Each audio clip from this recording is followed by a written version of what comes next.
Hello, everybody, and welcome to the channel. I'm Pastor Siri. I'm a Lutheran pastor and also a spiritual seeker. And today I really want to talk about our relationship with our bodies. So take a listen.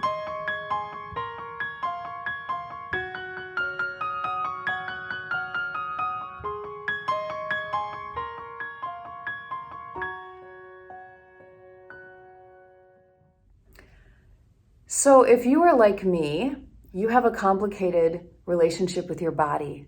And to be honest, our culture and sometimes religion has not made it any easier. So I'm going to talk about what I have learned in the last few years, a completely new perspective of how to marry my spirituality and my faith with an honoring of my body that was never taught to me. Now, there's sort of two things that I've been taught, and I vacillate back and forth between the two of them. And so I'm going to describe them the best I can before I get to my third way. The first is really obvious. This is out in the culture where you have this idea that our self-worth and our value as a human being is tied up in how we look. It's almost impossible to escape this. There is privilege for people who are more beautiful or more handsome or who are tall or who have nicer, better bodies. It's just part of our culture, and you can see it in how much plastic surgery people might have and the huge industry of weight loss and diet industry. How much of a value it is as human beings that we want to look a certain way. And this is universal. This isn't just America. This is universal and always has been, where people have overly identified with this world and the issues of this world and their body as being all that they are. Now, if I walked up to you and I said, you are not just your body, a lot of you would be like, duh, of course I know that. I have a spirit, I have a soul. But the truth is, we are so deeply entrenched in this idea that our worth comes from how we look, that it's really difficult for us to separate that on a deep unconscious level. Now, this has been noted over time. And so a lot of spirituality and religion has named that, often by going to the extreme. Now, I truly do believe that there are people who, when they experience heightened levels of wisdom and maturity and expanded awareness, that they do seem to have things of this world matter less. You know, they get less wrapped up in drama. They really don't care that much about maybe how pretty they look, and some people shave their heads, and some people wear the same clothes. That's where monks and nuns and other people might come in. And so I see how naturally for some people this may be a certain evolution that just things fall away and that's where they end.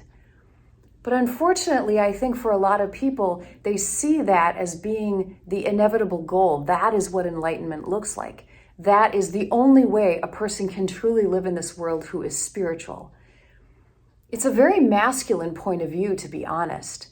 It comes from mostly the experiences of men from across different religions and spiritualities. This idea of compartmentalizing your spirit and your body and your mind. And in order to be more spiritual, you want to get rid of the temptations of the world, like food and clothing and wealth and, yes, sex, which also means women. And so women are often seen as temptresses who are just so embodied, right? And our very bodies just pull you into this way of being you don't want to be. And so, unfortunately, a lot of misogyny, I think, comes from an anti-body, anti-sex point of view. Neither of these are helpful, because where that's brought us, especially with this anti-body idea and even over here with this idea that you are your bodies, our bodies become objects. They become objects that we have to starve and we have to own and we have to do all these things to in order to get what we want. That we have to control women's bodies so the men don't feel lust, right? There's this whole worldview that has created other people's bodies to be objects that you need to control in order to get what you want. And your own body is something you have to control. This is where eating disorders come in, right? Is that there's this something inherently that you can't control about yourself. You have to find a way to make yourself okay, to find control. So it's a deeply unhealthy point of view that I do believe is not at all the intention that God had. So what have I learned that is this beautiful third way? We are here on purpose to have an incarnation experience. Yes, we are souls, but we came on earth for a reason. We came on earth not to go run through a gauntlet of temptations, but we came to live among trees and squirrels and rustling wind in the leaves and water and delicious food and wine and so much friendship, families, pleasure. There's so much to being human that cannot be duplicated on the spiritual plane. There's a reason this plane was created for us to learn and to grow. There's something miraculous about falling down and skinning your knee and even getting a cold as our bodies are trying to figure things out and keep us healthy. There's so much to this life that should not be taken for granted. And there's pleasure that we're allowed to have. Pleasure is not bad. It's part of this world. Hugs feel good for a reason. Tickles feel good for a reason. Kisses feel good for a reason. There's a reason why food can taste so good. And it is perfectly fine for us to find delight in if we have long hair or short hair or lots of makeup or no makeup or tattoos or piercings or wearing one kind of clothing or another to show off who we are and what we like about ourselves and what we think is beautiful. There is nothing wrong with that. We are embodied souls, and honoring and feeling connected to without over-identifying with our bodies is part of our journey. So we get to experience and we get to learn. Our bodies are a vehicle in this amazing world, and we can treat it like we would a beloved pet almost. I heard that idea once and I thought that was really interesting.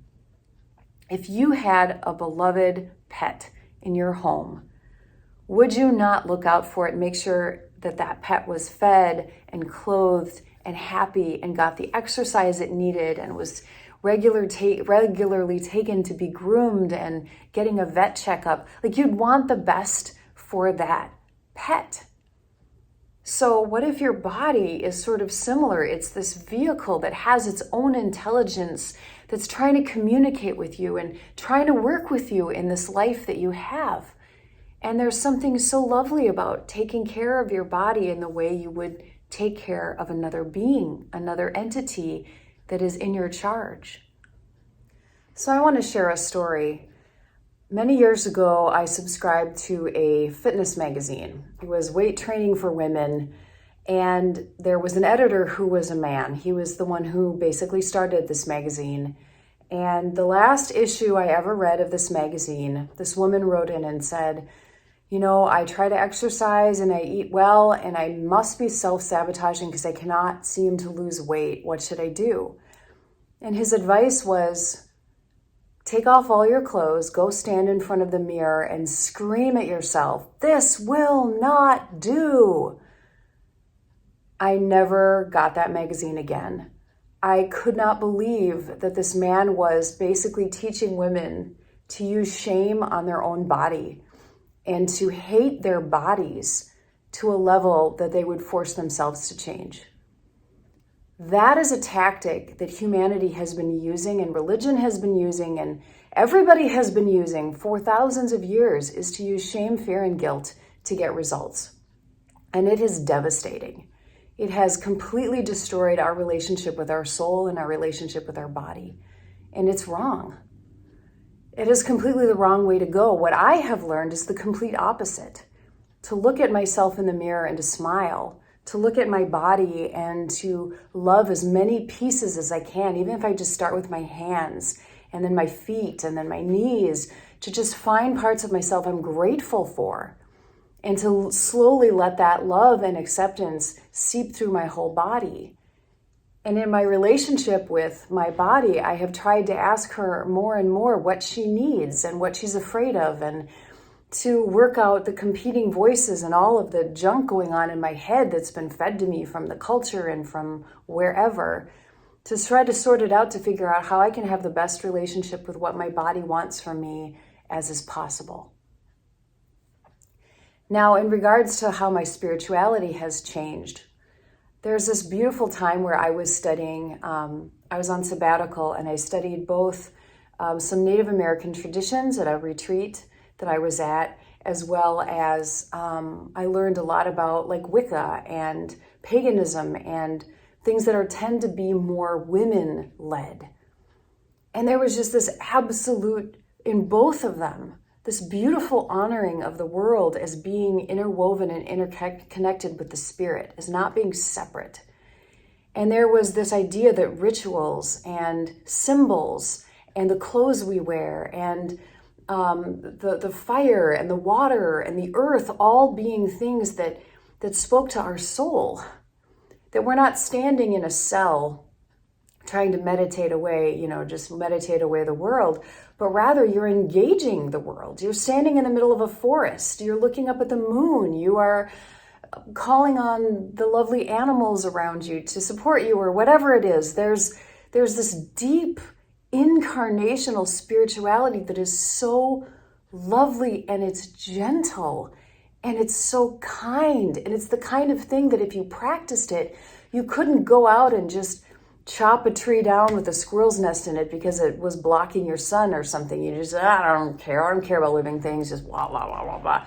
Our attitude in this world would be completely different as human beings if we had some of these more old, beautiful, interwoven concepts of faith and religion and spirituality that we have forgotten.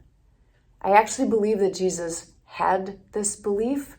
There's evidence that he had this more indigenous perspective that has been completely taken away in favor of a very more masculine sort of anti-body, anti-this sort of perspective. And so for me, when I go up to my altar in the morning, I light incense, I light candles, I have figures of people who invoke something in me. I have my journal, I have my deck, I have chimes, I have a water fountain, I have all of these things that bring my body and mind into a place of calm where I can then connect with spirit. And it's such a beautiful way to bring me into its space mentally and physically.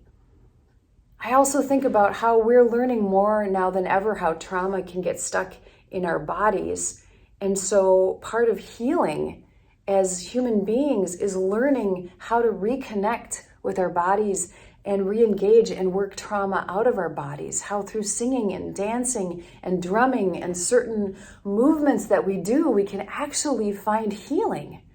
We are embodied. We are supposed to be using our bodies in a good, true, and beautiful way with honor and with dignity.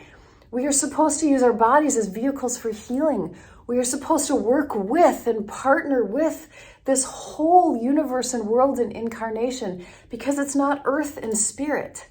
It's just different levels of vibration, some that we can see that's material and hard, and some that we can't. But it's all part of creation. It's all real. So there's so much we have to learn. But as I've been learning about this other way of seeing it, it's just really opened up for me something so beautiful and passionate and healing. And so I encourage you to rethink anywhere you have in your mind. Just notice the self-judgment you have about yourself, the way you have your worth tied up in your body or your sexuality, the messages that you have ingrained about your body and your worth and sexuality and this earth, how connected or disconnected you feel, just notice it and be curious and see if there's any of that that you can release for your sake and find something more beautiful your own way. I'm still working on it, but I encourage you to take the journey as well. Thanks for watching.